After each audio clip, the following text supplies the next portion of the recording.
Hello, everybody. I think for some reason, our logo didn't start, but our intro. Are we But going now? yeah, we are. We're live. So, hi, everybody. Can you hear us well? I just confirm that our audio is good and everything is ready. So, how are you guys doing, Markus in Germany and Keith in Seattle? Well, here in Germany it is hot. We are expecting thunderstorms tonight and lots of rain, I hope, because we need it.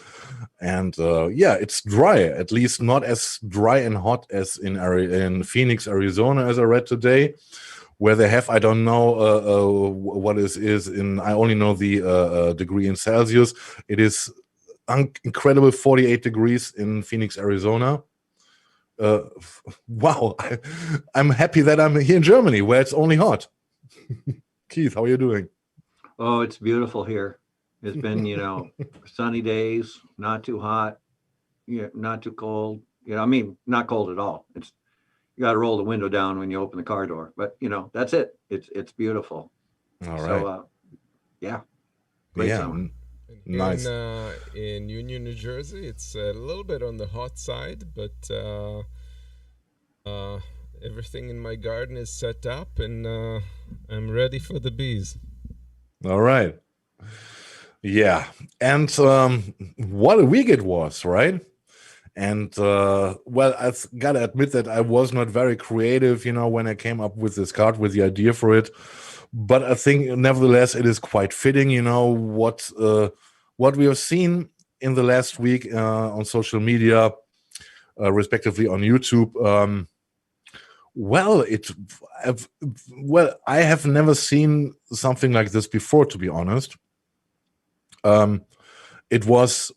It was an execution. It was not only an execution; it was a multiple execution, and then it was doubled. And we will, of course, we will talk about this, and you will learn how our points of view on this are. And it's a very different topic, a difficult topic, because, in my opinion, it has many layers in it. It's like an onion, and we will try to get through the core of it all. And I hope that you will comment this in chat, and we will have a look at it and also share your views. As talked last week, we will have our discussion about the dividends, about the carbon trade, the taxes, and all this stuff. And this will be done by Keith. He will introduce us to the topic, and I hope that we will have a vivid discussion around this also. And Amos, what is your part today? Well, I'm going to be discussing the dividends aspect for carbon and how to approach the whole carbon thing, and put a little bit of sense, stuff that you don't really hear in the media, but we kind of have to think about. All right. Yeah, we've got kind of a two-part thing going on. I'm going to start it, and then Thomas is going to finish it. This is exactly We'll so. So the topics are connected. Okay. Then I say, Jane, you ignorant slut. Come on, we are not TYT or other shows. No, we're not. But yeah, we're better than that. Anyway, last week, it is, as I said, it is hot here in Germany. And last week, I think it was Wednesday morning for me. I could not sleep. I got up, and as usual, when I cannot sleep, I'm checking the news. I'm going on YouTube, checking it. And I saw a live stream coming from Jimmy Dore. And, as I said, I've never seen something like this before. It was mind-blowing. Okay, I got to tell you that I was not familiar with the past of TYT, for example. I learned to know them, I think it was in early 2015, when at that time they were advocating for Bernie heavily. And this is where I made my connection with TYT. I had absolutely no clue what this channel was before. And you can you can imagine how my reaction was to what I saw there, and I think we should start with the first clip. When it started, I think everyone who is watching us is familiar with what's going on there. It started with Jimmy Dore called it a blackmail attempt by Anna Kasparian, and it's surrounded about a very, very bad joke made by Jimmy Dore, and went further into harassment accusations coming from Anna Kasparian, which were defended by Jimmy with his views on this, and with described examples what TYT did before. To give you a short impression of what I think was the worst thing of it all, I chose only one because I think we don't have to repeat them all. It was absolutely crazy, and whoever wants to look it up again, they should go directly to Jimmy Dore's channel. Please roll the first clip, Amos. Ever put up this censored picture here, Jesus, okay? She looks beat. I don't care if she doesn't have any hair down there. She looks terrible. Her legs are like fatty and creamy and pale and disgusting. And then her hair is screwed up and her face looks bad.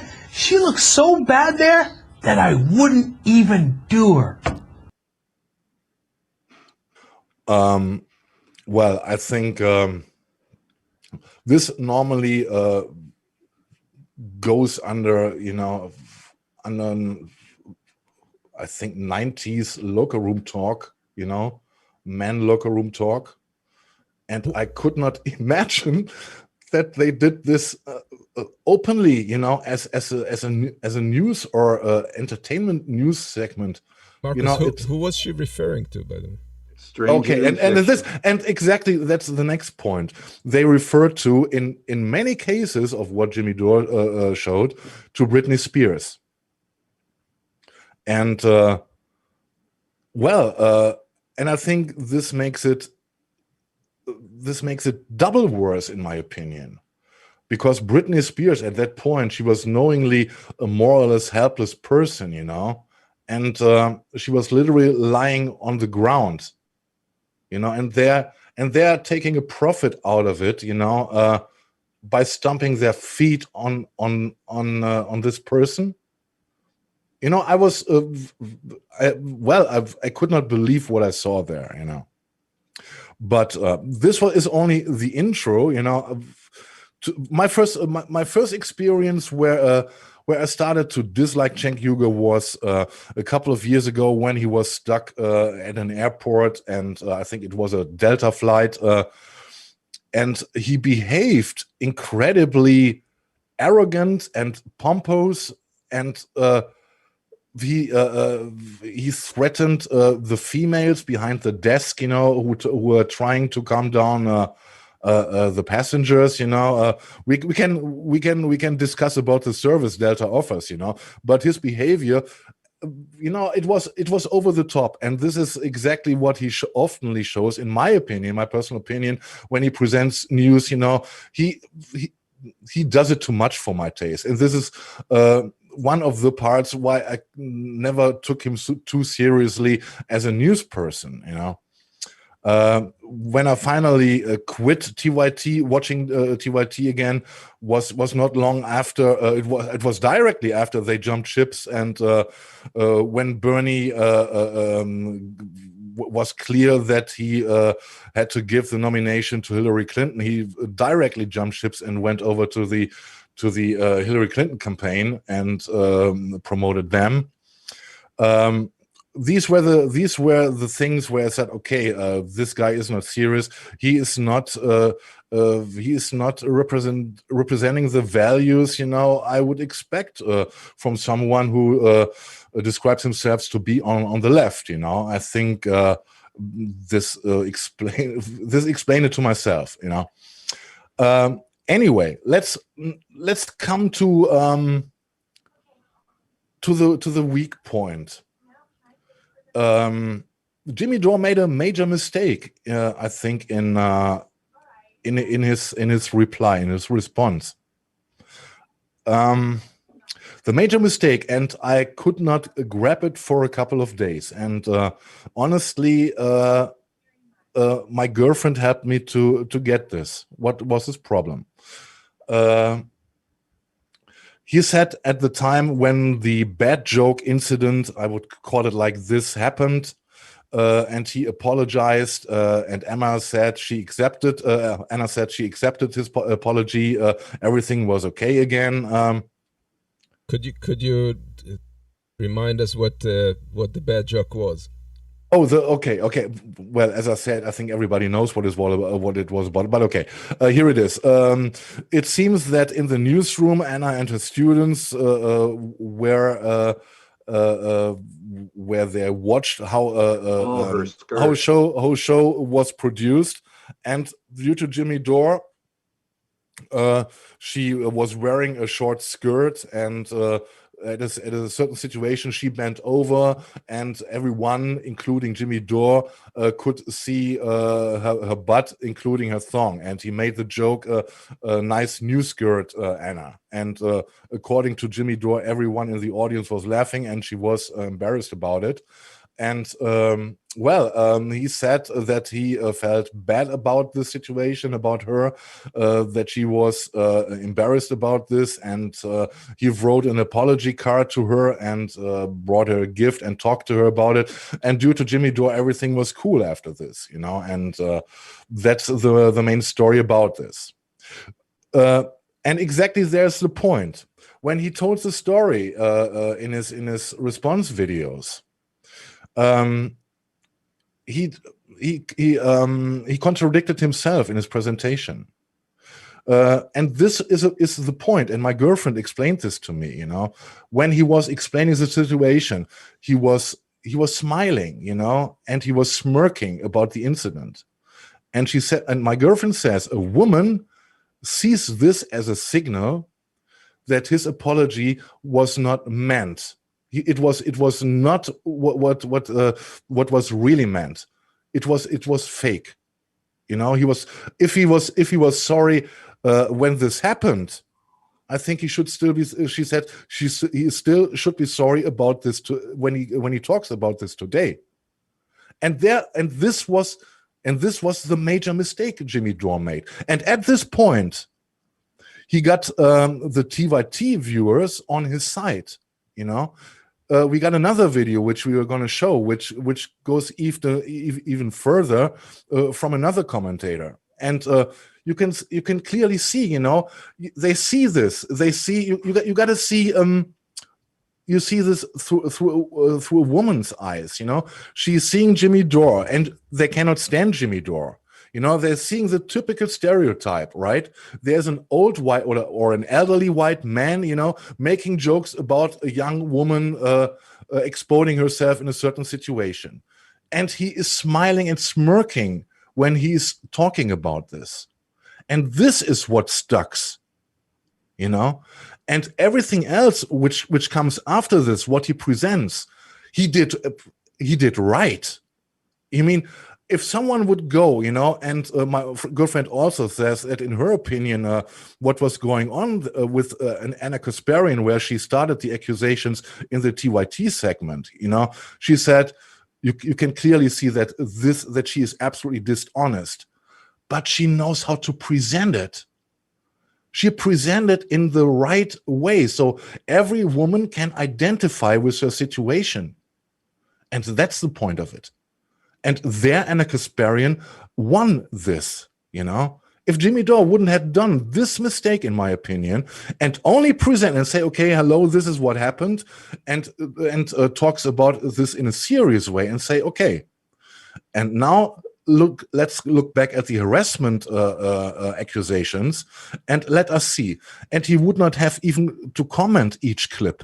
He could have cut them in a row and then say in the end, okay, guys, now make up your own opinion on this, and we'll see. Good night. but it was too much, and this well, there I think this step was not a good one, but I don't want to defend in any way TYT with this, what we saw, what clips we saw, as I said, I could not imagine that this was possible. This was I don't know. I think Larry Flint did more for journalism with his Hustler as those guys. It was despicable. It was absolutely horrible, and in my opinion, their credibility is now absolutely burned. For me, it was burned, since 2016. But with this, how can they ever go on talking about women's rights, or other stories, and then I'm coming to the other thing, their bad journalism and their wanted bad journalism, I saw several things about the situation in Syria now, and among this, of course, what Aaron Mattei had to say. Well, I think I can trust Aaron Mattei in this and other sources I read about. But then you got a TYT, who goes and says, okay, we are presenting our own Syria expert, and you expect that there would come something, which that there would come a discussion, about the facts. And then they got the guy on the screen, and it could not be more comical. The first line he said, okay, thank you for inviting me, but I was never to Syria. You mean at this moment, you could forget about this. And they are trying to gaslight their audience, and I'm coming to the next point. Okay, I'm seeing that I'm moving a little bit too fast, because I wanted to show you a second clip first, when I talked about Jimmy Dore's mistake in his presentation. Let us see the Anna Kasparian video in slide 7, please. Anna Kasparian used to dress, when I worked there, unbelievably inappropriately for a newsroom. She looked like she was going to a rave.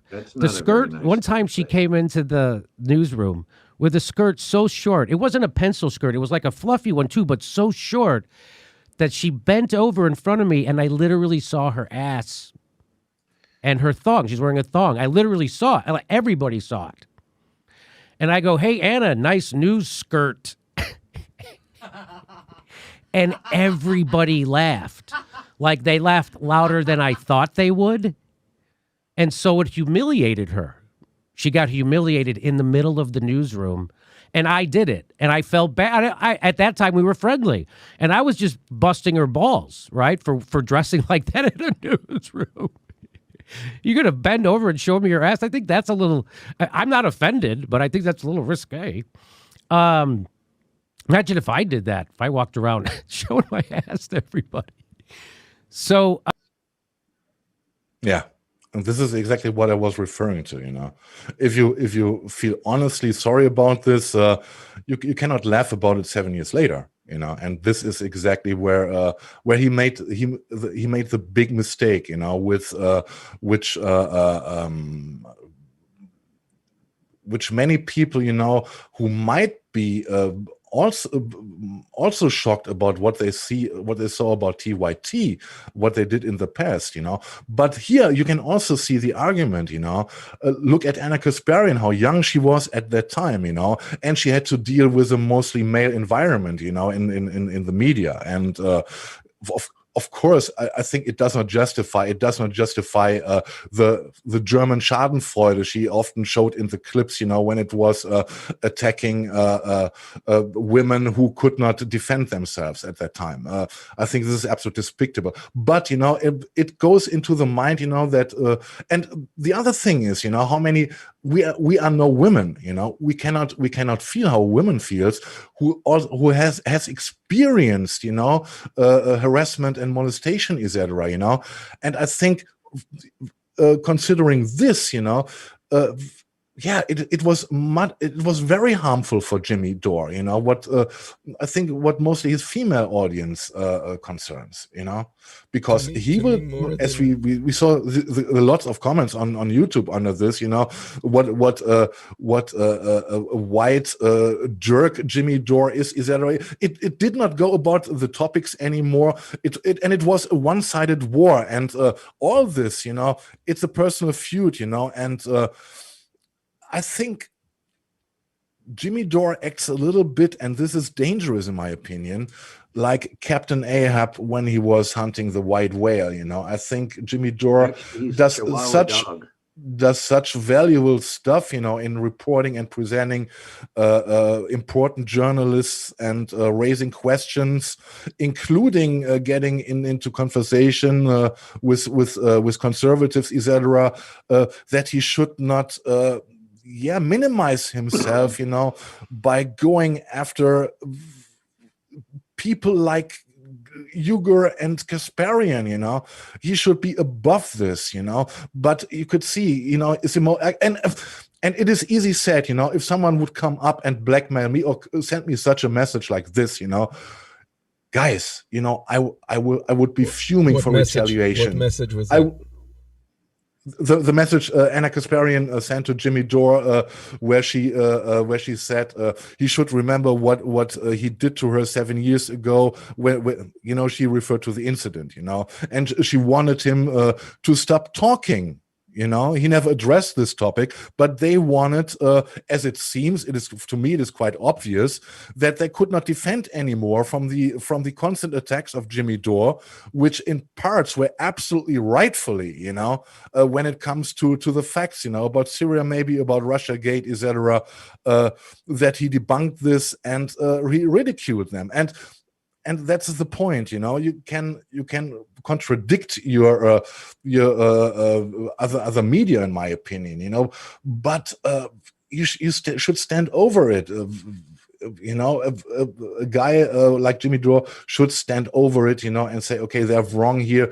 But often it has a little elbow, connected with this, which sometimes makes it not good to watch, and. We all know that Jimmy Dore is no angel himself. We know about what he did, at the convention where he met Alex Jones, and how fast he could run after this. And I'm also not happy with parts of his reporting about Jimmy Dore about Bernie Sanders. We know that Bernie Sanders was not the right one. He was too weak, he had no killer punch. But sometimes he does too much, but this doesn't change it. He delivers millions of tons more valuable content than TYT did since they abandoned Bernie Sanders in 2016, in my opinion. Well, that's the thing. What you've got going on is, Anna and Cenk have let down, say, the progressive community. Yes, and that's a known thing. So you've got Jimmy Dore coming along, and he's going to work off that. And so then he puts his own personal stuff on top of something. So we got two layers here. We've got more. Oh yeah, more, but two very distinct ones where we have, the fact that TYT was really becoming a voice of empire, and that they were only reflecting, mainstream left values as typical democratic stuff, really mainstream, and if they have any future, that's where it is. They're going to have to go mainstream. And yes. Amos. Well, it'll be hard to do since they've already maybe sold out. But the other thing is, I agree. I don't like what Jimmy did, but I do understand that he knew he was on solid ground, and he was going to get a lot of views. And yeah, the locker room talk. Have I ever talked like that? Oh yeah. But would I again? I hope not. As you get older, you understand how women feel. Exactly. And that's the thing. A young man's very innocent can be innocent with that kind of talk, because they don't know what the effect is on women. They don't get it. They don't see the implications. And but as that's you grow older, it. you really should know better. And at Jimmy's age, to do that publicly, that was a very, very bad move. Yes, and it was also not a good move, that Steph behind was also laughing and applauding him. My girlfriend said maybe Steph should be the one in the situation, who could understand firsthand, how it is to be as a woman, and she should have warned Jimmy Dore, But you're shaking your head, Amos. What's your point? Yeah, I think she's incapable of it. She's a lapdog. She's just basically is there as a sidekick. Never contradicting or presenting any original point of view from her side. She's just there to cheer him on. So it's kind of, to me, it looks pathetic. But as to the this whole incident, to me, it's less jerky than it is creepy. I don't know if you know what I mean, but it seems like a creepy kind of behavior. Cringe more than harassing, but of course it's harassing to the offended party. But to get onto your point as to who TYT represent, I don't doubt that that TYT's principal people are primarily progressive in terms of their ideology. I think they've perhaps taken a slightly different tangent to it. I think there's enough place in the progressive field for a lot of pluralism of ideas, such as crystal balls and even Sam Cedar, certainly TYT and others. I think there's space for a pluralistic field. It's not like we have to have the one party line, and that's something that's very much coming out of Dore. He would like everybody to have a party line, and to me that smells of communism and authoritarianship, and it's kind of scares me. I listen to all these different sources, and even I listen sometimes to what's his name? I can't think of it. I listen to a variety of people on the left, and then I make up my mind. I don't wait for someone to tell me what is correct and what isn't, which Dore appears to be attempting to do. Yes.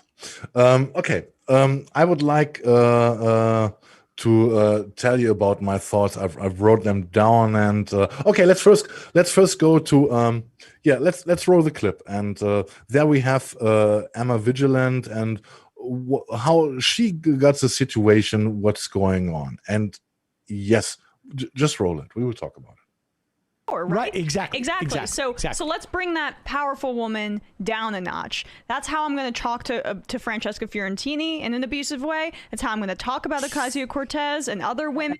And it really just grates at him when there are women in positions of power that don't take shit, and this is how he chooses to put them down. It's textbook. And just because he liked Bernie Sanders at one time doesn't mean he has any progressive core values that are something to be espoused. I mean, the way that his fans are going after Anna and other women speaking out about this shows that this is not the same audience that we're speaking to here. This is a separate, different right-wing audience. Yes. It's a lot of right-wingers who want to say, oh, I hear both sides, so I'm going to listen to this lefty Jimmy Dore, when everything about him just screams misogynistic, right-wing, racial resentment towards Ocasio-Cortez, towards the squad. I mean, that's everything that's embedded in the way that he talks about politics. So, I mean, like, and it's not just like stupid YouTube drama, and I'm emotional about it because I love Anna and I don't like it, and I experience sexual harassment too in a very extreme way.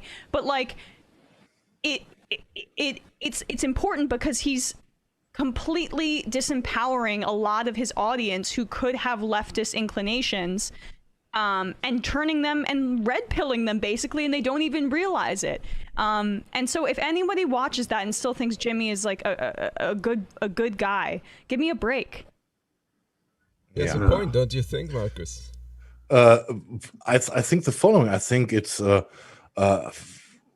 I'm sad. I'm sad for Emma because I think she was always a woman with a lot of courage. You know, if you remember where she went, she was down in the streets and reported about a lot of things. You know, and she did not shy away from going directly into Republicans and ask them for their opinion. You know, but I think this proves my point. You know, apart from them, I don't know in how far someone is somehow connected with someone.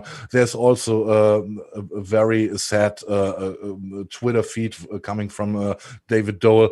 I think it is exactly what I said. You know, up to a certain point, Jimmy Dore ruined it with his presentation of his narration of the apology, and you know, and when a woman, you know, as I said, experienced harassment and molestings and stuff in her own private life, then of course, you know, it's a kind of reflex, you know, that you automatically defend the woman who experienced the same thing, you know. And as I said, you know, you can argument that Anna Kasparian was young in 2008. Well, in my opinion, it doesn't change a certain character trait, you know. But as I said, Anna Kasparian presented her accusation professionally. Jimmy Dore did it not, though he absolutely executed them and showed up the hypocrisy around TYT. But let me close this, you know, to what conclusion I came, because, you know, I thought about it a lot, and I think I wrote it down here. I will read it out. I said I'm thinking on another most important level, it is not about new skirts, camel toes, force the vote, or Aaron Mattei. It is about the question what progressivism is, and more importantly, it is about who labels and owns it. In the past years, especially since Bernie's first run, we saw progressivism got hijacked by the mainstream more and more. We saw candidates re-elected in office joined it instead of keeping their promises to fight for the people. Look how badly the squad failed us. I look at the recent interview she gave at where was it? A Morning Joe. It was disappointing. It was 100% disappointing. You know, TYT is and was a big part in this game because of their reach with 5 million followers. If they really have 5 million, I dare this. You know, if you look at the ratings. They were knowingly wrong about so many things, like force the vote, Julian Assange, Aaron Mattei, Russiagate, etc., but they did it anyway. It became TYT's business model to gaslight their audience and lead them directly into the arms of the damn establishment to take profit from this. To say it clear, TYT is neither left nor progressive in any way. And here is what happened, if you remember, when critical voices were silenced in 2015, were tried to silence in 2015, 2016, and being called naive purists. Regarding where we're at right now, we should have learned the lesson and called those guys what they really are, fakes. And TYT, in my opinion, is fake to the core. But as I said, Jimmy didn't do himself a favor for a lot of the audience who followed this, you know, and I think in the end is about who owns progressivism, and we can see clear attempts how they're watering down legislations, etc. We see a squad and other so-called progressive candidates who are obviously doing nothing but tweeting, you know, and running their mouth, and well. And that is the problem, you know. And if once they relabeled what progressivism is, they own it, you know. It is like, look around, you know. Every big company, you know, has start advertising for LGBTQ. You know, the big ones. You know, you nearly cannot find maybe gas companies who are pretending, to be the best company for the environment. It is the question is, how much can you bullshit your audience? And I hope that a lot of people woke up, apart from the poor presentation of Jimmy Dore at the beginning with his apology. As I said, I can understand him in the end. I would look for retaliate. I would look for rocket launcher. When this came up. But he should have been advised better. And I think he should leave now.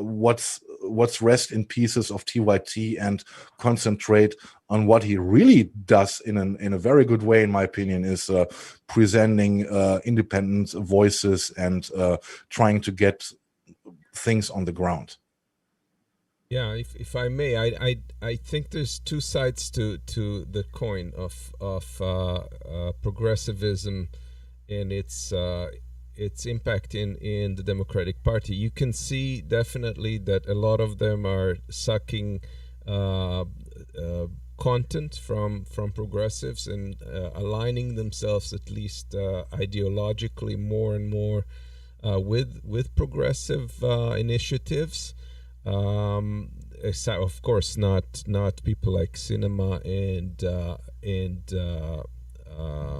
mentioned, but you can see that, for example, the House has voted, all the Democrats in the House have voted on the HR 1 and also on the Medicare for All, bringing Medicare for All as a vote, and so it's visible that they're imitating, and I think imitation is the best compliment, and it may be watering down things, and for sure it is watering down, but keep in mind that if you had a minority that was purely ideologically pure but had still a minority, that they couldn't achieve anything by that. So the only time that they can achieve is when they can get buy-in from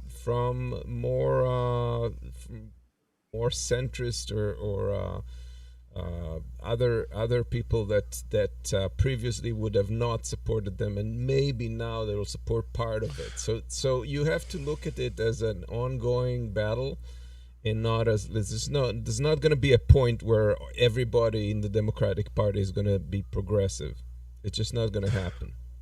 If you see a loose cannon like Joe Manchin, doing his one-man show there, and seeing on the other side that we saw this a couple of weeks ago, we saw a helplessly looking Cori Bush, being asked how far the squad is connected, and her answer was according to this, there is no connection, right? And exactly that's it. I can only repeat myself. The people voted them into office because they promised to fight. They didn't. Yeah. They are trying to relabel what progressivism is, and they want to have it, to keep everyone else, as Cenk Uygur says, on the loony left. Everyone. And I would like to refer quickly to Emma, what she says. What Jimmy Dore did, for the left. He was one of the few, or in comparison to the to TYT, Isadora, and not to talk about Sam Shader, who forced the vote, who promoted to do this, and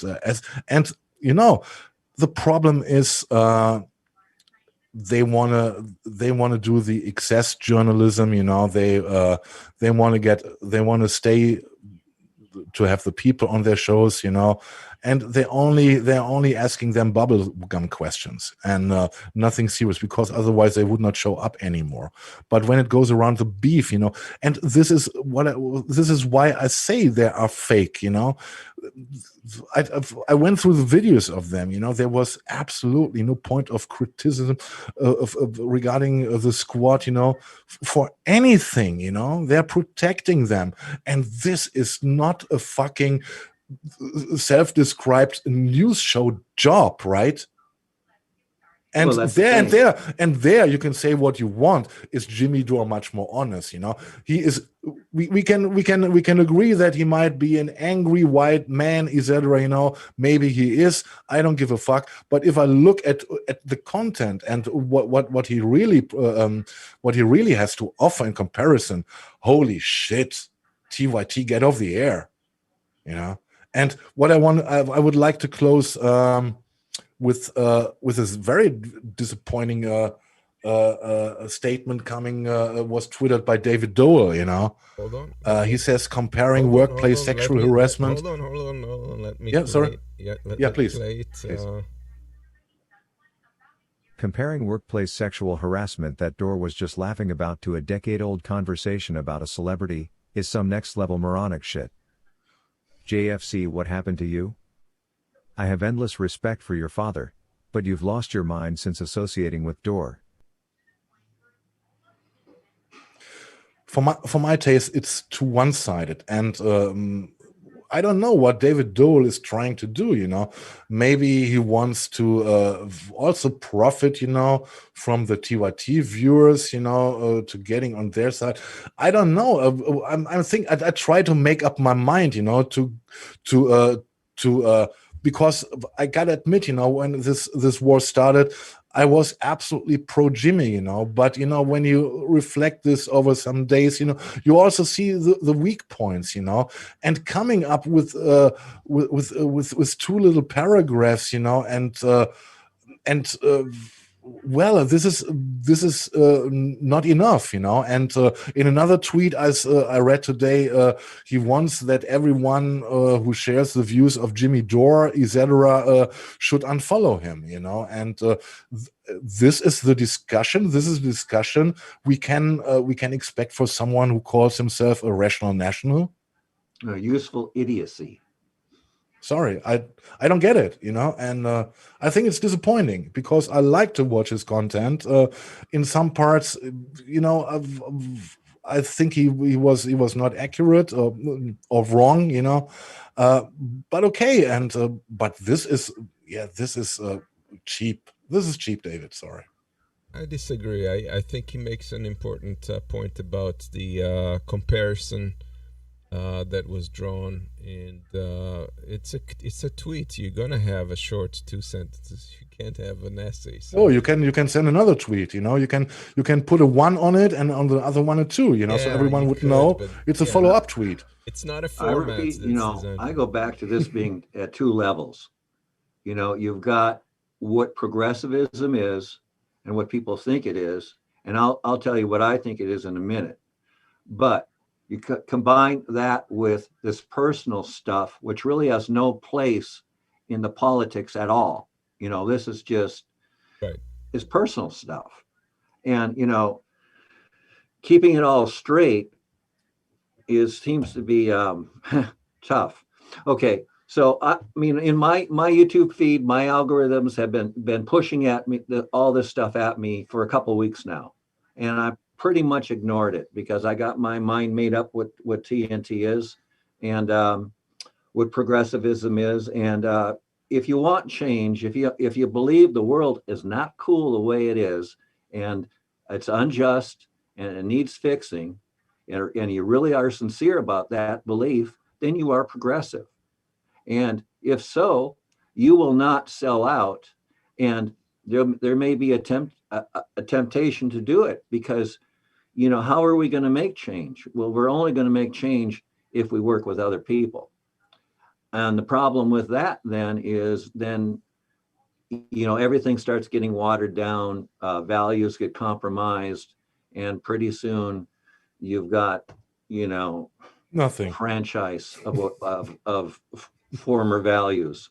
And so that's how I'm seeing all this, that I actually agree with Markus. When you started this out, you talked about how you felt about Cenk, and I pretty much agree with you. For years, I see some really good reports that I really liked, and then I see some others where he was just taking a view that was really unbalanced. And then I've watched Anna.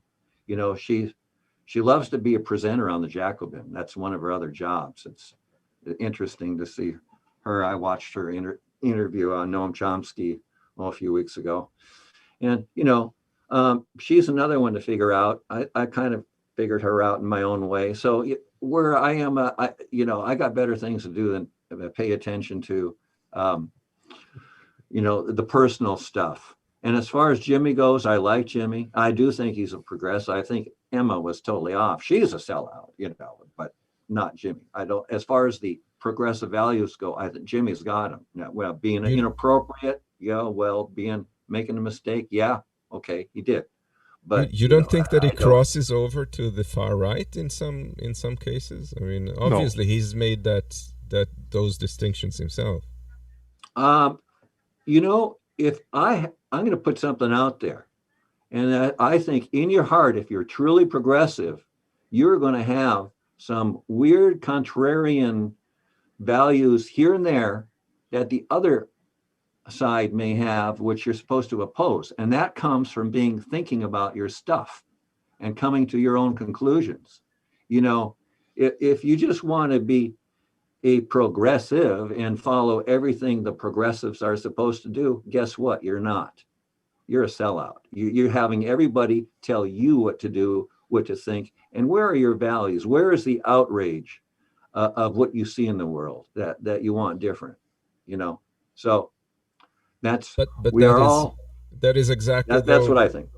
But Keith, that's exactly what Dore would like the audience to do. He doesn't present a plethora of opinions or something. He says he attacks anyone who does not follow his logic. Well, I say good for him, because somebody's got to do it, because you get the TNTs of the world who just want to water everything down. No, it was not okay to forget about $15 an hour. No, it's not okay to forget about health care for all. And so if Jimmy wants to beat that drum, let him do it.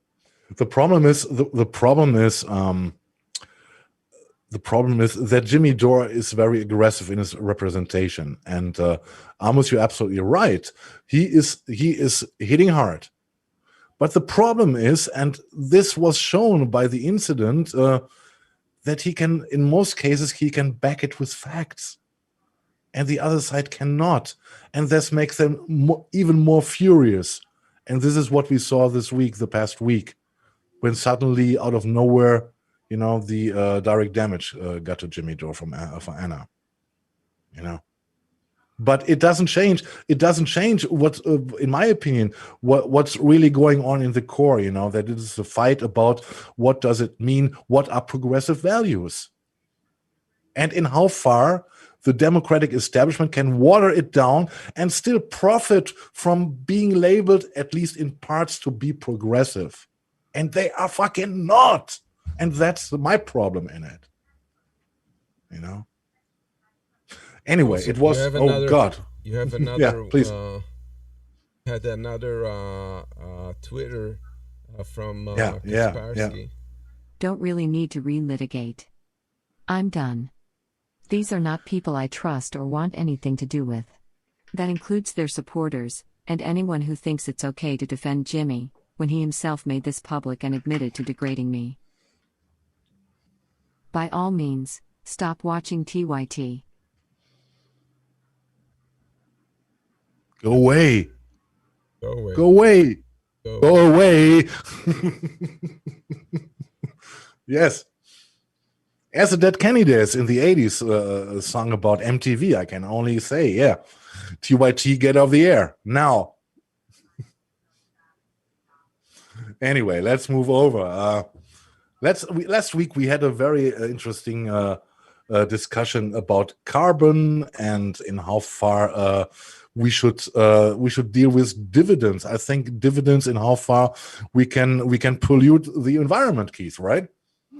Okay, yes. Carbon dividends are something that I think most people don't know about, and I want to make people aware. My number one intention in what we're about to present is to get the idea of what carbon dividends are in everybody's head. And so what I did was a few months ago, I found a video that belongs to a Canadian museum. And it's like 5-minute commercial in front of it about their donor program. And by the time you watched all this, you didn't even want to care about who was what their guest was. And, they basically, anyway, I cut that front part off, redid the video, put some, slides in it, and just explanatory. And then just for fun, I went to the website and I looked at their copyright requirements, and I was missing one thing. I was really, I didn't really care. I was going to do this anyway, but I went through their list, and all I had to do was put the web address to make this whole thing like approved by them. And so I ran back and I threw a slide in there with their web address on. So my video is kind of like official. So, because I followed all their copyright requirements. But what we're going to watch, because it's about 20 minutes long, and a lot of it's kind of just, kind of in climate change 101. So we're going to skip that part. So I cut it down to 2 parts. And the first part is going to introduce the video. That part I haven't changed because I want to know people know what it is. And then we'll go right to the second part and play that. And then we'll see where we are. So go ahead and play that first slide, and then go on to the next one there. Let's go. An event that took place at the museum.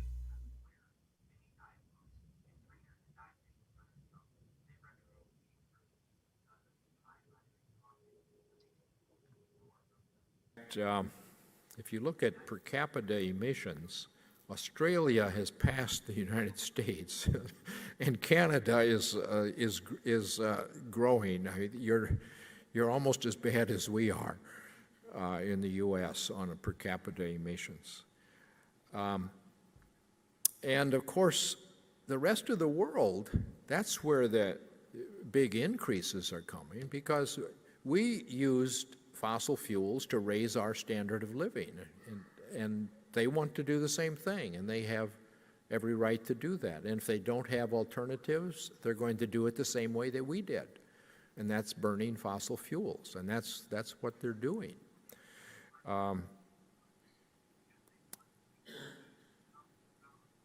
In a paper we published last year, Young People's Burden, we show that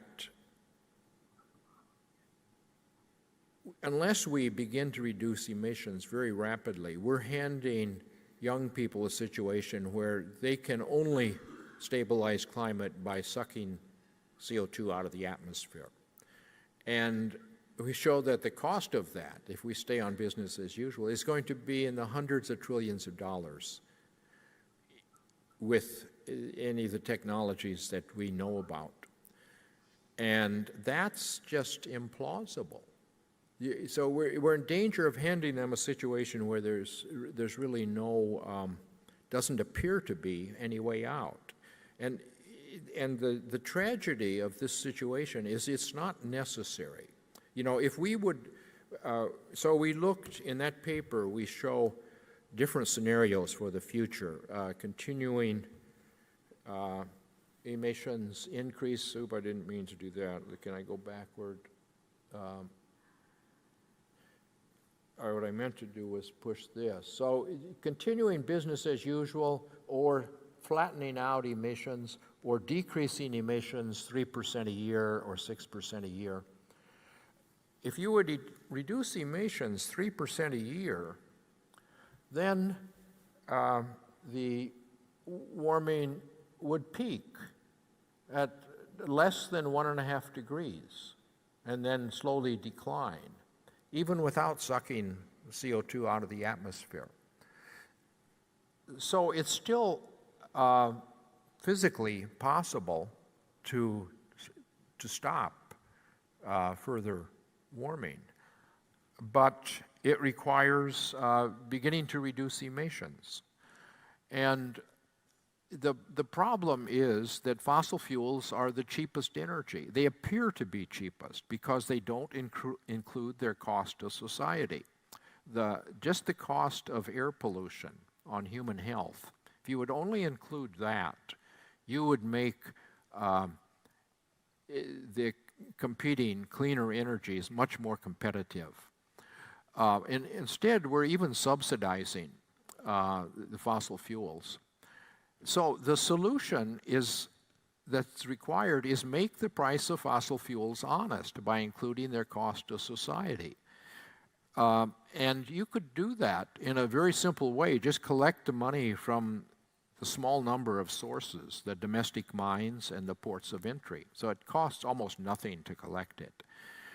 And if you would give that money to the public, an equal amount to all legal residents of the country, then most people would come out ahead, about 70% with the present distribution of energy use.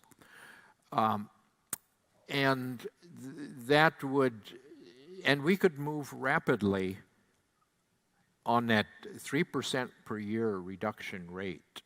In fact, the economic studies show that if you had a $10 a ton carbon fee rising $10 a ton each year, by the end of 10 years, the emissions would go down 30%, which is more rapid than 3% per year. But you have to actually do that. You can't do it with some gimmicky thing like cap and trade, which does almost nothing in practice. Globally, it doesn't do anything. Emissions just continue to go up. So this, by the way, is the only viable international solution. We've tried the cap and trade route, the Kyoto Protocol. It doesn't do anything. But if the United States or Europe or China would decide to have a across-the-board rising carbon fee, they can impose that practically globally by means of saying we're going to put border duties on products from countries that don't have an equivalent carbon fee. That's an enormous incentive for those other countries to have their own fee so they can collect the money themselves rather than have us collect money at the border.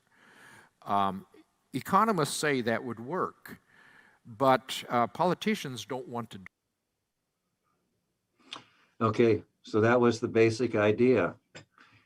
And James goes on from there to, talk about, actually there's an organization, Americans for Carbon Dividends, and he talks about the website, and he asks if there's some people in the audience, and there were, so they talk. So let's move on to the next slide. And I'd suggest anybody interested in this, Google, after our show's over, of course, Americans for Carbon Dividends, and you can go to their website. And so check it out. One thing they have on the website is this video, which is very short and very good. It's just a commercial. So let's play that. Want to get something done on climate change? Carbon Dividends is the bipartisan climate solution. Endorsed by business leaders, environmentalists, economists, and scientists. Carbon Dividends will cut emissions in half by 2035, protect family budgets, and create good-paying clean energy and manufacturing jobs. It's time to end the gridlock in Washington and start solving problems together. Carbon Dividends is the bipartisan climate solution. The time is right now. Okay, so to keep things, we have this one. Yes, I do want to talk about this. So this is the idea. Everybody in the country would get one of these, and Marcus, you would have a different flag on yours, but if you came and visit, it'd be okay. Well, you'd be getting the money to be able to buy it, so it'd work. But what I want to do is let's click and go to this link, and it's a link that I have a public file on my website, and it's a PDF document I want everybody to see. And here it is. Yeah. So, so this is a very nice white paper that explains everything that James basically said in the video. And I just want to make people aware of this. And so this is another thing to Google, after the show, come back to this slide. And if you were to Google that title, you'd probably find it somewhere. I should probably put a link. Well, there is the link. If you look at it, you can, I don't know. Anyway, so let's Amos, why don't you take over? You are continuing this. I looked things over, so it very much dovetails with what I'm doing very nicely. So let's just keep moving. All right. So basically, let me explain a little bit more about the dividends, because we said we debate it, but it's important to understand what the proposal is and how it differs from others. So we discussed carbon tax previously in the last week, and basically there is a consensus among scientists, among economists at this point that we need carbon tax to address global climate crisis and the effects of carbon. And the reason is that when you're paying for gas, for your heat, or for anything, you're not paying for externalities. Their externalities are things that are costing someone, but they're not costing the oil manufacturers or the power energy manufacturers. They're hidden. So if people get sick from the soot, or there's climate change as a result, and we lose money on that is not built into the price. So the economists came and said, well, why don't we put that into the price? Once we actually make the price of the product more representative of the true cost, then the price is going to go up, and it will affect how people behave. It's going to reduce the use of energy and fossil fuels, and reduce emissions, therefore. So basically they came up with that was the tax plan, the carbon fees. They figured out they could do $50 easily per ton, which would make a huge difference and start reducing things significantly. And then some people took it further. They said, well, we don't have the buy-in of Republicans, and in the U.S. the biggest debate is happening in the U.S., and the U.S. is the most influential country. If the U.S. goes in one direction, it probably will affect other countries down the line.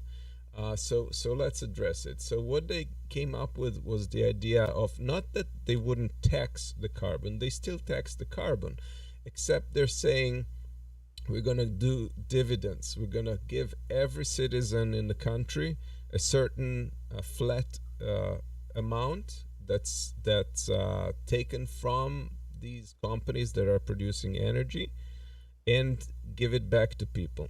And that should have wide bipartisan support, and so forth. And so there is also the idea of gradually raising it. So you start with a carbon tax at a certain level, and then you slowly build it up every year. The second point is that the carbon dividend is paid to Americans, and is funded by 100% of the revenue. So everything that's being taken as a tax or fee goes back to the individuals. The point 3 is an interesting one, and that is that there's going to be a significant regulatory rollback. So in order to sweeten it, because they had a position at that point saying, well, it's going to hurt poor Americans more than anyone else. Why? Because poor Americans spend a bigger percentage of their money, of their income, on energy. So it's going to have a bigger effect. Obviously, if you raise the taxes, it's not just going to be the companies that are shouldering it. They're going to pass all of that costs to the consumer. So if you raise the tax, you pull a fee from energy manufacturing company, energy generating company. That fee is then going to be passed down to the consumer, and of course that's the case. However, here they came and said, well, we're going to give the dividends. Okay, you're going to give the dividends, and some of the point is that you're giving a flat return, so the people in the bottom of the economic layer that are normally not going to be using that as much energy as people at the high end of the economic scale are going to pay less for energy, and therefore the dividend is going to cover them and some. So they're going to make more money than they're spending on energy. It changes when you're going to the higher income brackets. But that is the argument.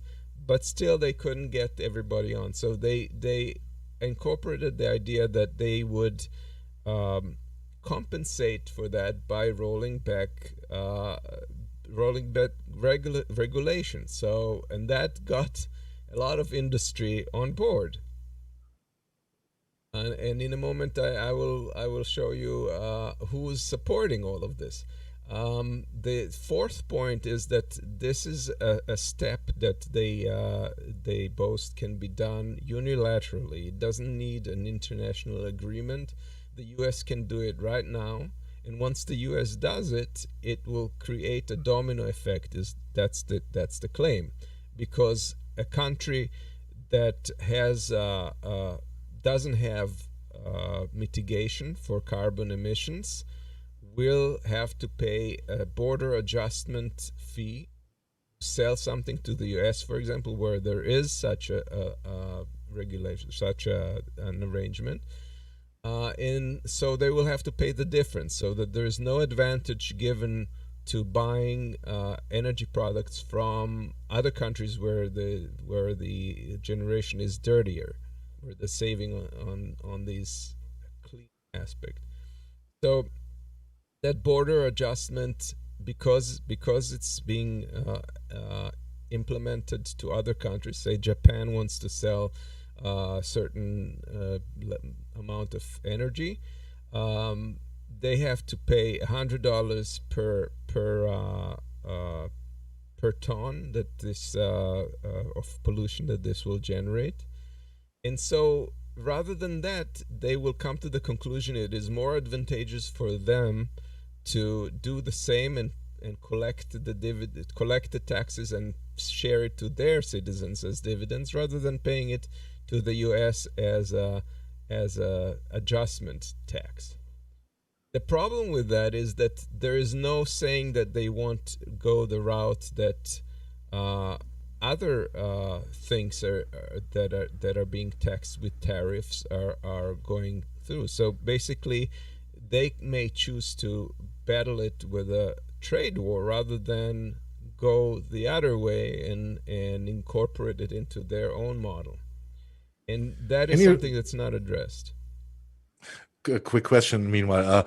Can you please tell us who is supporting, what companies are supporting this, the Baker-Schultz plan? So, as I said, this is the Baker-Schultz plan. So that's basically Baker and Schultz are conservatives. Here's Schultz. No. What companies? What companies? You said companies would support this. I would like to know what companies. Okay, well, here you will be surprised. The companies that are okay. Thank you. Okay. Go on, please. So that is my point. What I think is attracting those companies is the fact that they're willing to roll back legislation or regulation of these industries, which in some, I assume that their conclusion is that's where most of their cost is, and if they could skirt those issues, they could. One idea about rolling back the regulations is to generate greater innovation. So essentially, you're replacing the regulations by the financial incentive, because this whole thing is working because everybody wants to save money. Right. No, that's an argument that comes down the line, and I'll address that. But basically, what I think is it's kind of the detail is in the devil is in the detail, and we're willing to waive regulations. They're saying as a defense to this proposal that it's only addressing regulations relating to carbon emissions, but there are things that could be related that I don't know if it's going to cover or not. For example, exploitation of workers, natives in drilling, the pollutions of leakage or pipelines breaking, the things like That's that. a different kind of regulation. You know, I would confuse human rights with how they're drilling. But that's a good question, whether this would protect them, whether they could incorporate it in such a way that it would protect them or not. And you do have to be a little cautious when you see people that are very conservative, like Baker and Schultz. Here's what Schultz said about it: a carbon dividend policy could spur large education, the greenhouse gas emission reductions in the greenhouse gas emission than all of President Obama's climate policies.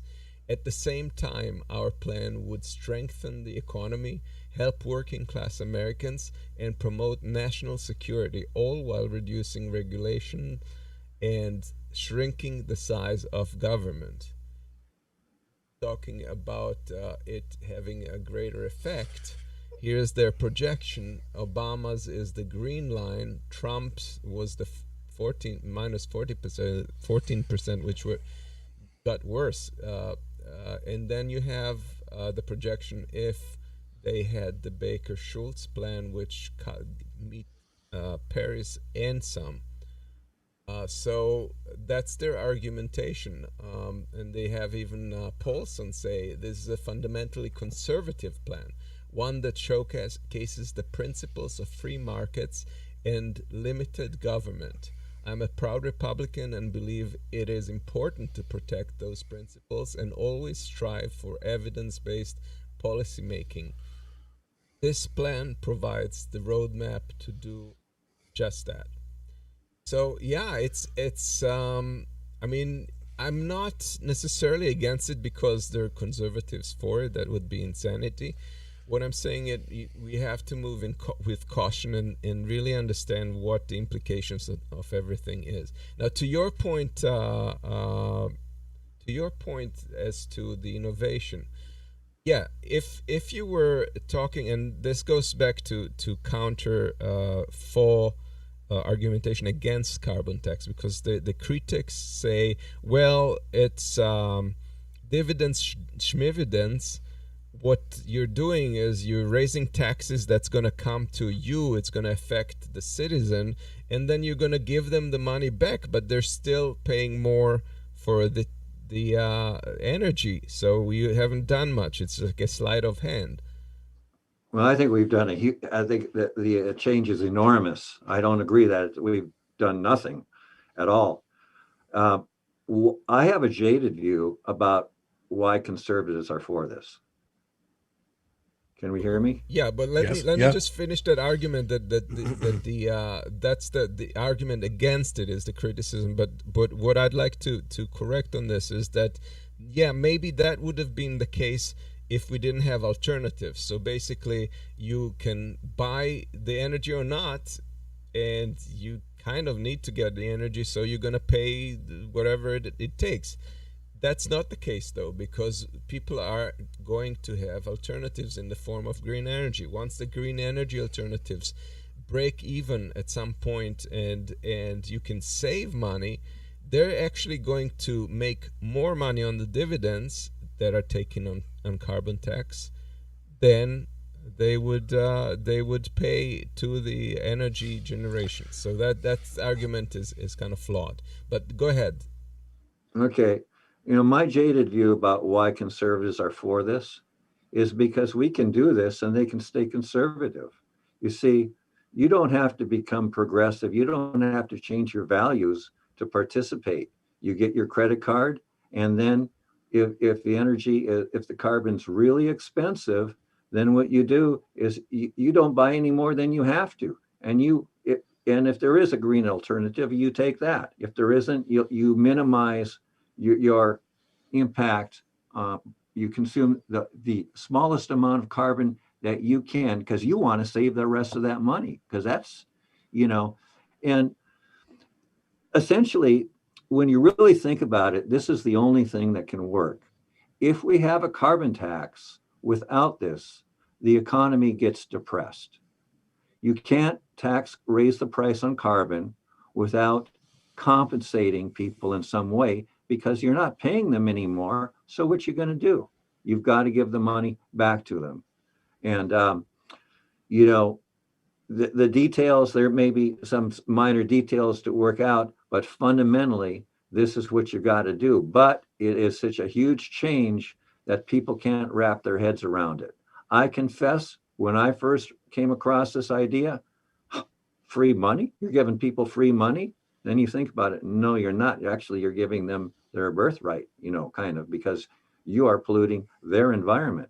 So, and nobody's going to get rich off this, obviously, Well, no, the maybe. surplus is negative. The surplus is negative. I think it's a great idea. That's the important thing to understand, in that the surplus is, at least initially, negative. So you're not really benefiting people, perhaps maybe the people at the bottom of the economic scale, because their use of energy is lower, but it will cost more. However, that's a way, like the dividends is not a way to change the scale of where the money goes, but rather to make the policies of taxing carbon more palatable to the public. Well, one issue is, how are you going to set the tax? And one proposal is by, citizens committees. I think that's James's plan. Guys, there's one thing, the ideas sounds interesting, but what really makes me suspicious is, about the corporate founding members and the individual founding members. Those companies and people are not suspicious, to necessarily act in favor of green policies or green energy. I'm scratching my head and I'm trying to where is the loophole for them? Marcus, you can relax. Yeah, I can. Okay. Yeah, because the James Hansen white paper I presented, that was given to Congress, and some action was taken on it in like 2017, and a bunch of activity, and then nothing. It was sent to a committee where it has been living in obscurity ever since. So, the idea that, corporations are really on board with this, don't go there. You've got some people who are agreeing with the James Baker plan, but in general, industry does not want this, because who makes out? The people. Okay. I got you. This would mean, if the industry doesn't like this plan, but there must be some tool of threat that they would, which would oppose on them if they would not agree to this. I can guess, right? Well, they see where the winds are blowing. Something will have to be done about carbon. They know that. The cap and trade has failed. The Kyoto has failed. Paris is not doing enough. And they know that people are eventually, it's going to blow over. So they have to minimize the damage, and at the same time maybe score some points on something else. And that is I think what is going on here. The lack of regulations would benefit them in some ways that are perhaps more costly to them, if they have to do investigation on exhaustive investigation for drilling or whatever, and now they would have a green light to do much more drilling if they like, as long as they pay the tax. Maybe it's worth it to them. I don't know what their calculation is. We don't have those economic brains that are working on their behalf, but they're of course not doing something that is opposing to their interests. Here's a clip from Andrew Young, just exactly about this congressional attempt to do, and he clarifying his positions, and in a way that kind of like he unified that with his universal minimum income idea. Those dividends would serve both ends. So here.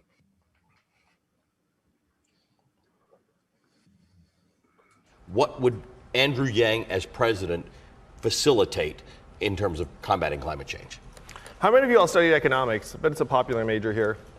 So if you study economics, you know that one of the biggest problems is economic externalities, where someone's not paying the cost. And the biggest externality facing us right now is carbon emissions. If I'm a company and I pollute, that doesn't cost me, that costs everyone. So one of the big moves we have to make, in my view, is to actually price in that externality. I'm for a carbon fee, a carbon tax and dividend, and then use that money to start moving us towards renewable and sustainable sources of energy. If you have a price on carbon and then you ratchet up that price progressively, then you'll see a lot of these companies invest meaningfully in reducing their emissions in a way that they don't right now because the money's not in it. So I'll just stop you for a second, because you obviously have thought about economic issues a lot and in great detail, and you've written a lot about them.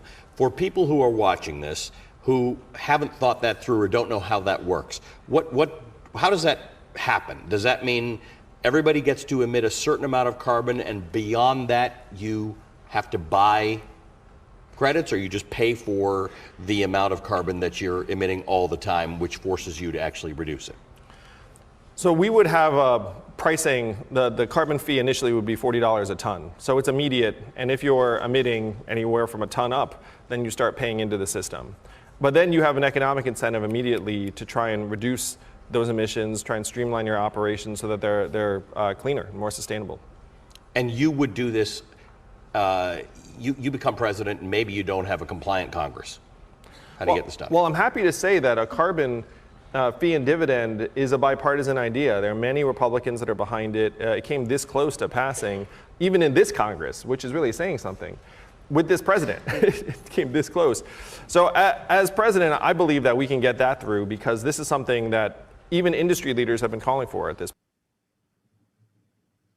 point. So yeah, even Milton Friedman is on board with that and has promoted it. So there it is. I mean, you can decide on your own, but I think I'm not. But find out about it. What's that? Find out about it. Everybody should find out about this. Everybody should understand how this is structured. Here's another video that may help clarify some. It's a short. Yeah, this is a really good one. Yep.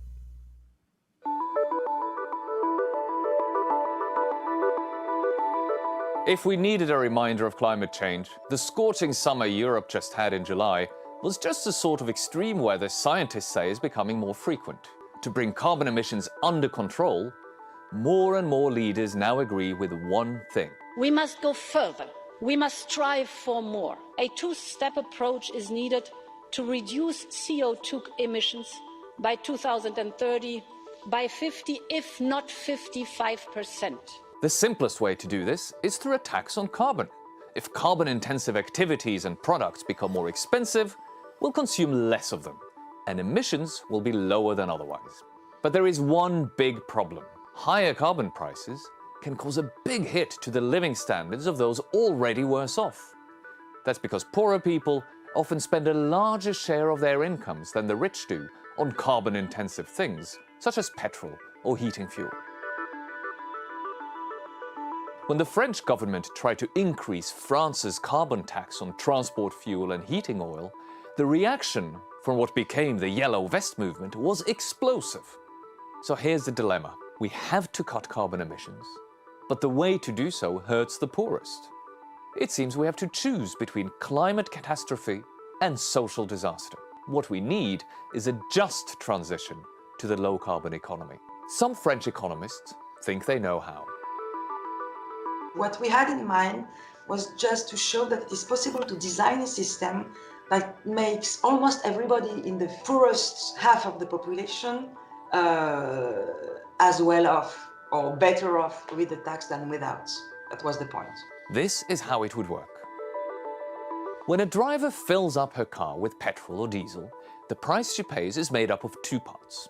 There is the cost of supplying the fuel itself. Then on top of that is tax linked to the CO2 emitted while driving.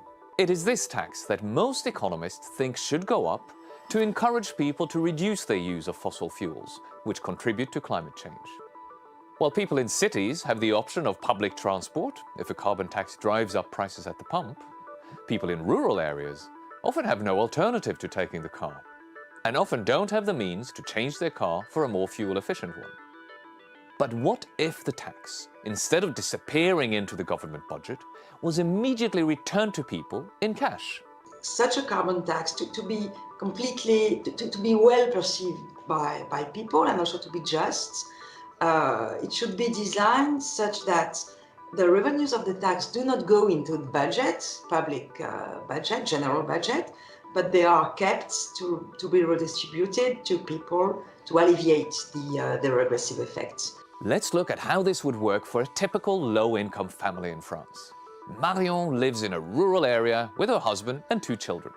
They're not so well off. Their income is only in the second tenth of all households. They use oil heating and have a diesel car. In the scheme proposed by the French economists, Marion's family would be paying 72 euros a month more in carbon taxes than a typical family in a mid-sized town, which has electric heating and no car. That would be a big hit to their living standards, if it was the whole policy. But because Marion and her husband have low incomes, they would also receive a carbon check worth 125 euros a month. Put together, this policy would leave the family with 630 euros more every year to spend. The problem is that the Ministry of Finance needs money, and so their incentive to put the tax and keep the money is very, very strong. And so it's more there that there is a difficulty, I think, to make people understand that this is not a financing tax, it is just an incentive to reduce emissions, so they don't have to keep the money. The hope is that once vulnerable households see that the policy makes them financially better off, their opposition to higher carbon taxes will wane away. With the climate emergency, there's no way around making carbon more expensive. But it's only if higher carbon taxes are also fair that they will be politically viable. I think that was very, very succinct and well done. But yeah, so basically, and so now the questions that we will have to think is just don't buy it all like hook and sinker or whatever it's called. Sink and hooker? No. What? What do you mean?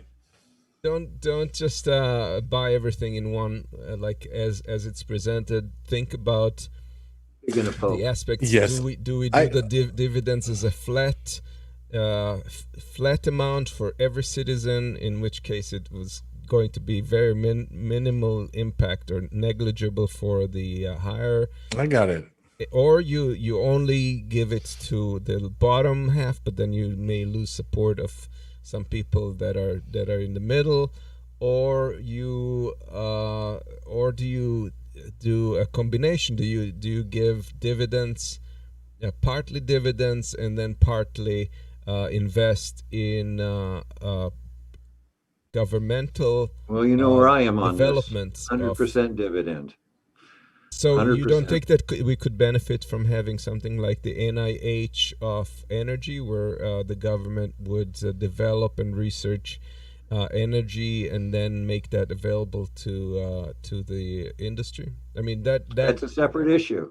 That's a separate issue. I mean it's not. You have a certain pot of money. I'll explain why. Yeah. See, by carbon dividends, what you're doing is you are putting. I don't even like to call it a tax. I just prefer, but we have to use the word tax to explain where they do collect the money. Okay, if you are going to implement a carbon tax, you are going to ruin the economy that you are implementing, that you are putting that tax on, because the whole world doesn't have that tax. You are disadvantaging. You are putting your people at a disadvantage by taking all that money and turning it back over to them. you're making the damage to the economy the absolute minimum. If you if you only kick back 80%, oh, you've opened the door to all sorts of corruption, lack of transparency, and you're defeating the entire purpose, which is to preserve the economy. And that's really why conservatives are for it, because you don't have to be, it doesn't matter what side or what you believe, everybody believes in saving money. And saving money will change your behavior, unless you're crazy. I got two questions to you guys. First of all, from what I saw in the clip, they say that the money goes directly back to the individual person, right? Yes. So this means in the budget, there's a certain amount is missing, right? It's in the end. No, hold on. Follow my thought. This means you have less available in the budget because you got to pay every individual a certain amount. Okay. No, it's the same amount. Hold on. Yeah. Okay. And the plan is to help mostly the poorer families and the poorer individual. So you got a less big budget, so you got to save somewhere, right? Money is not growing on trees, so you gotta find ways to save money, to get everything fulfilled what you want to do, with the money you calculated, which is now less than before. So what do you think? Who would be punished by this? I would like to say punished, or who's suffering from this? Who would be taxed? Who would has to pay more instead? No, Marcus, the carbon tax is an added tax, so it's not already in the budget. It's not part of the existing tax structure. Okay. So it's basically whatever they raise with that tax is separate from taxation and goes directly back as dividends. So there's no okay. impact. It would be a tax put on the prices on the oil prices. Sorry, right? Right. At the point of origin. They tax carbon at the point of origin. I see. Origin of the generation of the pollution, not of the. It's the highest. You put it on the highest level, so you don't tax you actually, the drilling. Tax the source. Yes, it's the easiest place to get it, and then everything else rolls downhill. Then you're letting conventional economy. The price of everything is going to go up. Well, but then, the way the proposal you're works getting the now, tax, it's offset. The way just to clarify, the way the proposal works now, though, is they're putting the tax on the pollution generating aspect. So it's the highest level. It's the generation of the electricity or of the energy, rather than the extraction of the salt. No, you do it at the extraction. That's not what they're proposing, but the dividend plan's very clear on that. And this is like our first segment. About the ideas being watered down, being taken into the mainstream liberal. Whatever you want to call it, away from the more radical, like do it this way because it makes sense. I don't want to say that the idea is bad. I think the idea is good, because but I still, I look at the names of the companies who are in this, and if you tell me now that the tax is put on the already existing oil price, I see for the moment nothing changes much for those companies, because they would get the same profit, at least when it starts. And this is why I'm asking, where are the loopholes? Because none of them, I guarantee you, none of them wants to pay more money than they ultimately have to. We saw this. How many times did we see this? And look, Michael Bloomberg is on it also, and Stephen Hawking. I know if they're referring to this Stephen Hawking. I'm skeptic, because it sounds too good to be true. Do you see what I mean? Yeah, I think that the candy is the regulation rollback. I really think that's where what they have to gain from it. That's the compromise. All right. But we would stick to the topic, Keith and Amos, because as I said, the idea is good, But the question is, in how far will they try to get out of it, and find loopholes to get away with the business as usual? Well, for one, that's exactly the why French we clip, have to. The French clip made the point that of course the politicians are going to try to steal the money, and that's why I'm kind of adamant about the 100%, 100%, 100%. Repeat it until you get sick of me saying it, because if you let that's how it works. That's how we lose. That's why we have done nothing about the environment over all these years, because exactly victory here and it's taken away. So, and if would you say that the NIH model has failed? Where are we? We're in a mess. Everything has failed. I mean, that's essentially the proof of why we have to do something else. And I think in the end, sorry, I interrupted you. Go on, please. No, I'm just the NIH has afforded us the ability to generate the COVID drugs much faster than we would have otherwise. It would have taken years, and they've shortened it to a year, just based on the fact that we have this governmental institution that's doing research for the pure purpose of research and offering it up. So I don't think that it is a bad model. I think it has to be weighed, and I see your points as well as to why you say it should be 100% dividends, but I'm not yet convinced. All right. Interesting, it's an interesting model, but we all have our hesitations, from different perspectives. And I think we should. Do we have more maybe for next week, Keith? Do we have more? And if we're going to cut it here, I do want to say what I was going to cover, because the next segment is somewhat timely. So let's at least start it. Mission accomplished, though. Amos and I have established that what dividends are. And yes, so, exactly. Find out what they are and get it, because it is a hard idea to accept. Like I say, well, first I heard of it, I said, what? No. Then you think about it. Wait a minute.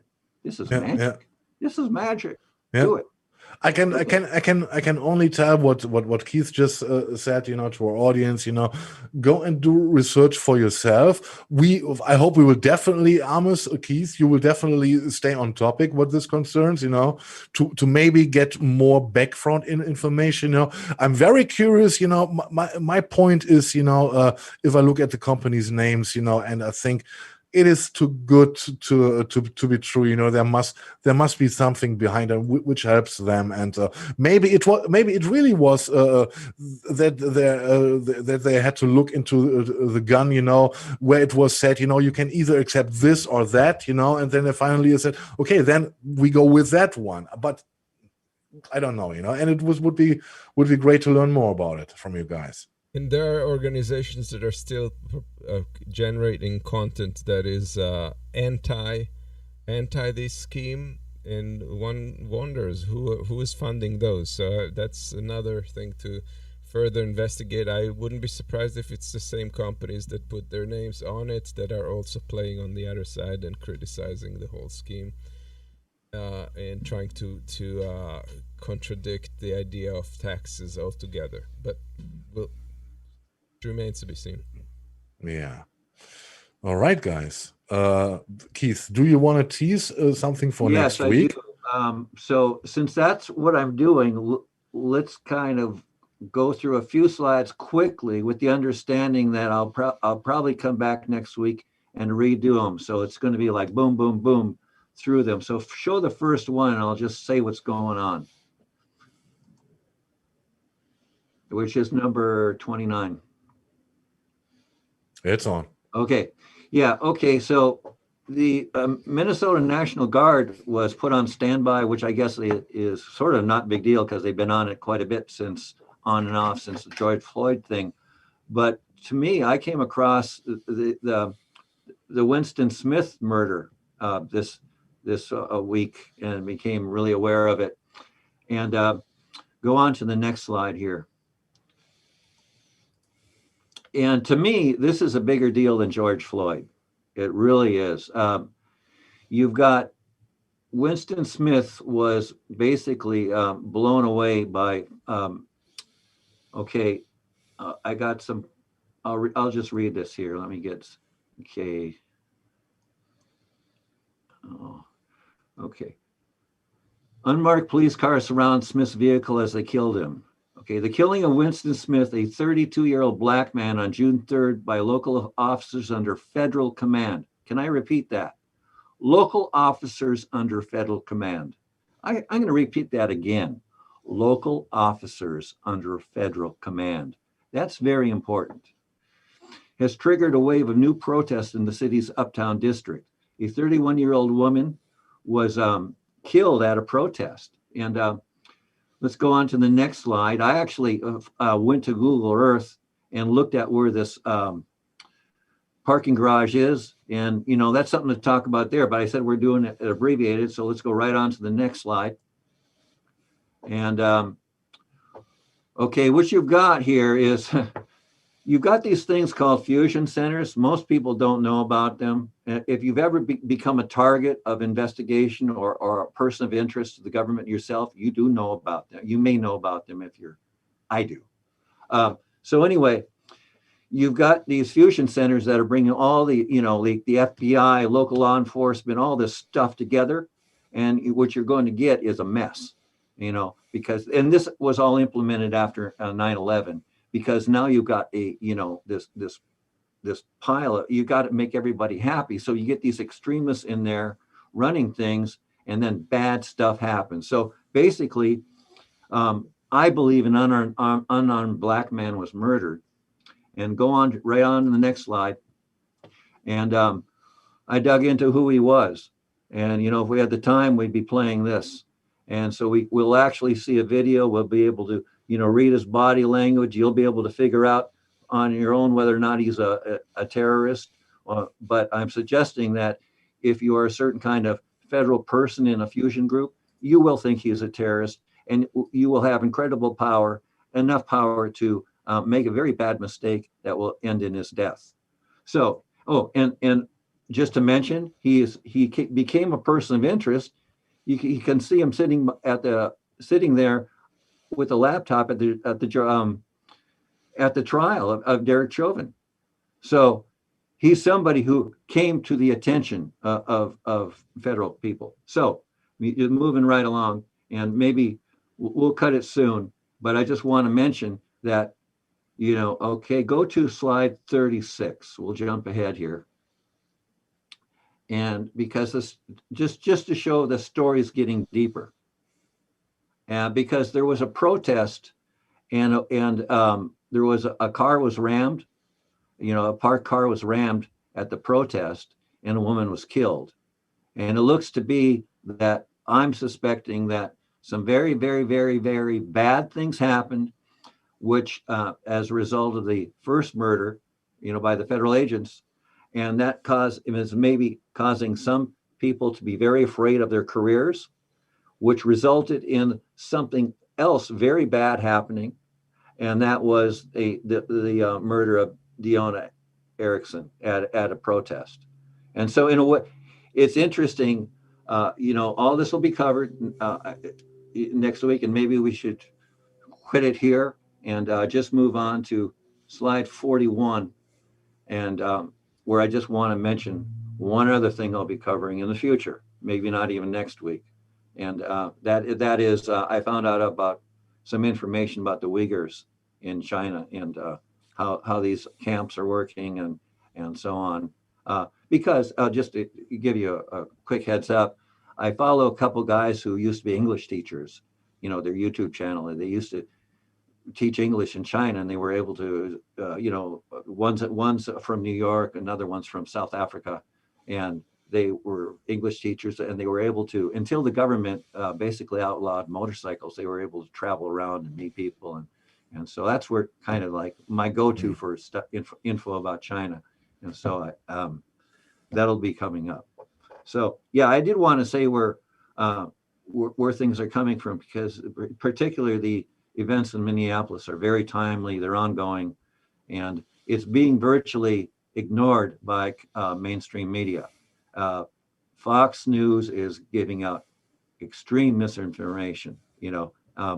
One place I'll suggest the audience, if you want to check out any of this in the meantime, Google Unicorn Riot. Unicorn Riot is a alternative news source where I get all my Minneapolis news. So yeah. So that's what I'm up to. So yeah, we took a long time today covering these other two things, which were great, but yeah, I would like to get to that Minneapolis thing. Next week, you will get all the time you need to get into your topic. Okay. I'm very interested to find out more. Yes, and about the what's going on in China, yeah, because nearly no one is talking about this. An excellent choice, to report about. Well, guys, I would suggest we go over to the Satire week roundup. This week's Satire roundup. Okay. Before we go out. Let's roll the first one here. Yeah. A worry 17 years from now, when our offspring emerge from the ground, will democracy... You okay? Do yours. I'm sorry. No, go ahead. No, it's okay. Do yours. I worry. 17 years from now, when our offspring emerge from the ground, will democracy have vanished along with the glaciers? My main concern? They'll be entombed under a giant parking lot. Wow, it even sounds decent, right? Yeah, and let me know if you guys like the thing. Here's one about when bears emerge from hibernation. Bears are in a state of walking hibernation for several weeks. They may appear drunk, or in a slumber, until their bodies get back to normal. When humans emerge from COVID hibernation. Ditto.